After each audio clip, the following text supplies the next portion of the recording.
मुद्दा कहाँ गयो हिजो बलिदानीबाट जितेको सरकारले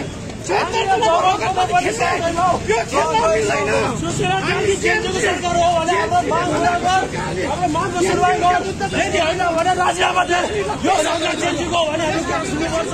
हत्याराहरूलाई समात्नुपर्छ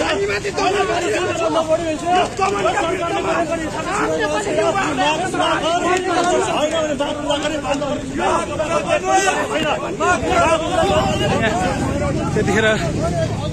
देख्न सक्नुहुनेछ यहाँनिर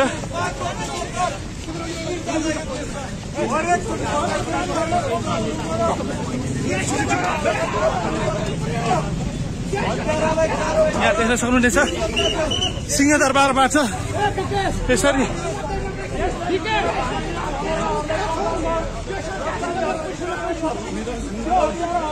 पक्राउ गरिसकेको छ भने